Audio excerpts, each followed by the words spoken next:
Avant de plonger dans cette histoire incroyable, pensez à vous abonner à la chaîne et à activer la cloche. Ici, chaque récit a quelque chose à dire, et vous ne voudrez pas en manquer un seul. C'était une matinée calme dans le quartier le plus huppé de la ville.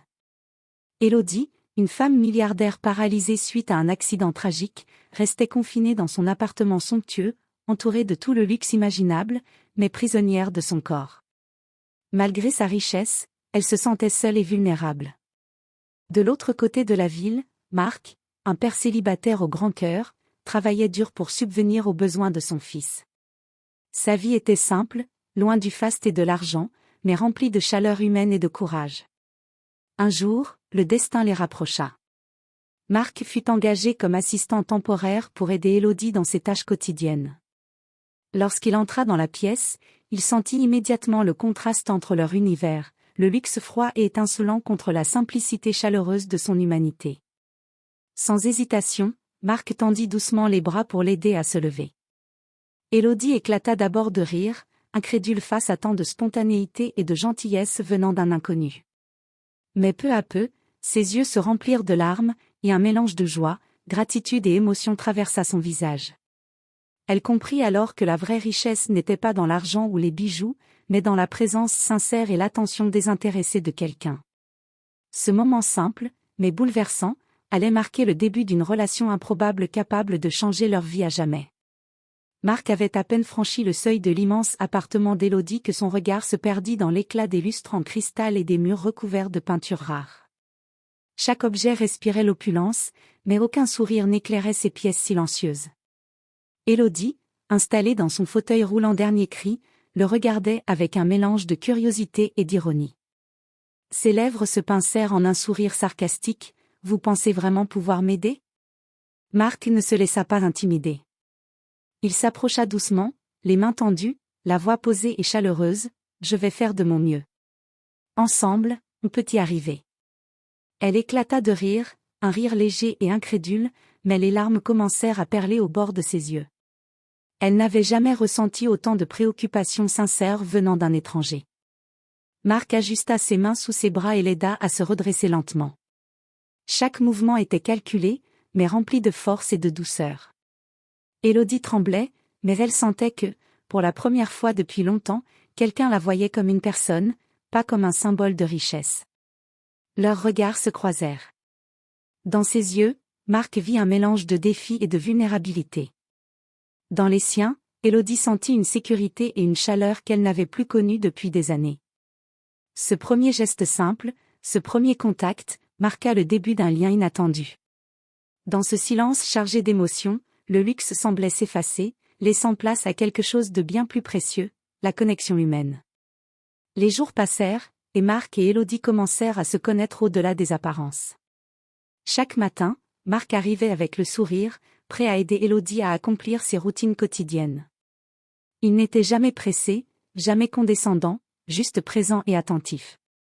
Élodie, quant à elle, montrait peu à peu ses véritables émotions, loin de l'image glaciale de milliardaire qu'elle projetait. Un matin, alors qu'il travaillait à l'exercice pour renforcer ses jambes, elle murmura, un peu timidement, « Je n'ai pas ri comme ça depuis longtemps. » Marc sourit, son regard rempli de compréhension et de patience. « Alors rions ensemble. Il n'y a pas de honte à ressentir. » Ils passaient du temps à parler de tout et de rien. Marc racontait des anecdotes de sa vie avec son fils, ses échecs et ses réussites modestes, tandis qu'Élodie parlait de ses voyages, de son travail, et des responsabilités écrasantes de la richesse. Ces moments créaient une intimité douce, un mélange de respect et de curiosité mutuelle. Un après-midi, alors qu'Élodie essayait de se lever seule avec l'aide minimale de Marc, elle trébucha légèrement. Il la rattrapa instinctivement, et leurs yeux se croisèrent avec une intensité qui fit battre leur cœur un peu plus vite. Élodie rit nerveusement, mais cette fois, ce n'était pas seulement de la surprise, c'était de l'admiration et un émerveillement discret.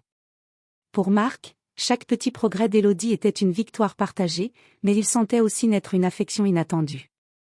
Pour Élodie, chaque sourire, chaque mot de Marc faisait tomber un peu plus les murs qu'elle avait élevés autour d'elle. Leur relation, née d'une nécessité, commençait à devenir quelque chose de plus profond, de fragile et de précieux, un équilibre délicat entre humour, émotion et humanité. Un soir, alors que la pluie battait contre les grandes fenêtres de l'appartement, Marc préparait le dîner léger pour Élodie. Le vent faisait bruisser les arbres à l'extérieur, et une tension inhabituelle flottait dans l'air. Élodie, assise dans son fauteuil, observait Marc avec un mélange de curiosité et d'inquiétude. Soudain, un bruit sourd retentit dans le couloir, un court-circuit suivi d'une petite étincelle près du tableau électrique. L'appartement se retrouva plongé dans l'obscurité. Élodie sentit une panique monter en elle. Pour la première fois, la peur de son handicap la submergea. Marc réagit immédiatement. D'un geste sûr, il guida Élodie vers le salon en la soutenant, ses mains fermes mais douces sur ses bras. « Reste tranquille, je suis là. » Son ton calme contrastait avec la tension autour d'eux, et Élodie sentit une vague de confiance et de gratitude l'envahir. Assis à côté d'elle dans la pénombre, il sortit une lampe torche et éclaira doucement son visage. Élodie, émue, sentit ses larmes couler malgré elle. « Merci, merci d'être là. » murmura-t-elle, la voix tremblante. Marc ne répondit pas par des mots, mais par un simple regard compréhensif, suffisamment puissant pour apaiser ses peurs. Ce moment inattendu révéla à Élodie quelque chose qu'elle n'avait jamais ressenti, la sécurité et le réconfort qu'apporte la présence sincère de quelqu'un. Pour Marc, c'était une confirmation, son rôle n'était pas seulement physique, mais émotionnel et essentiel. Lorsque les lumières furent rétablies, ils restèrent quelques instants silencieux, partageant un lien silencieux mais profond. Ce petit incident, qui aurait pu être anodin, avait transformé leur relation en quelque chose de plus intime et humain, brisant les barrières de l'inexpérience et de la méfiance. Les semaines suivantes, Marc et Élodie établirent une routine quotidienne.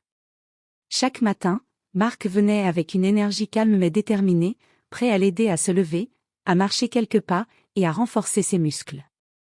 Élodie, qui avait d'abord été sceptique, commençait à attendre ces moments avec impatience, savourant la sensation de progrès réel et de soutien inébranlable. Un matin, après plusieurs tentatives, Élodie réussit à faire quelques pas seule, le regard rempli de fierté et d'étonnement. Marc resta derrière elle, prêt à intervenir, mais elle s'arrêta un instant, les yeux brillants de larmes de joie. « Je n'arrive pas à croire que je puisse marcher. » murmura-t-elle. Marc sourit, un sourire doux et sincère. « Tu peux le faire. Je savais que tu pouvais y arriver. » Pour la première fois depuis longtemps, Élodie sentit une liberté réelle, loin du fauteuil et de l'inactivité forcée. Mais plus que la force physique, c'était la présence constante et bienveillante de Marc qui l'avait rendue capable de franchir ce cap. Après l'exercice, ils s'assirent tous les deux dans le salon, épuisés mais heureux. Élodie rit, un rire pur et libérateur, et cette fois, il n'y avait aucune trace d'ironie, seulement une émotion sincère et partagée. Marc, en la regardant, sentit son cœur battre un peu plus vite. Il comprenait maintenant que leur relation avait dépassé le cadre de l'aide, ils étaient devenus indispensables l'un à l'autre, chacun apportant à l'autre ce qui manquait dans sa vie. Ce jour-là, Élodie fit plus que marcher quelques pas. Elle franchit une frontière invisible entre peur et confiance, solitude et connexion, et Marc sut que leur histoire venait de prendre un tournant profond, vers quelque chose de plus humain et émouvant que tout ce que l'argent pouvait acheter. C'était une fin d'après-midi baignée de lumière dorée. Élodie, debout, appuyée sur Marc, s'exerçait à marcher plus loin que jamais. Chaque pas était un mélange d'effort, de concentration et de courage. Marc la soutenait avec une patience infinie, mais aussi avec une admiration silencieuse pour sa détermination.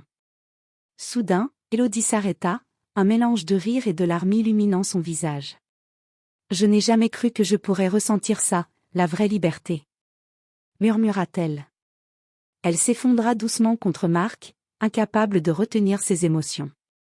Ses larmes coulaient, mais cette fois, c'étaient des larmes de joie, de gratitude et d'émerveillement. Marc la serra contre lui, sentant chaque battement de son cœur et chaque tremblement de ses mains. « Tu l'as fait. Tu marches.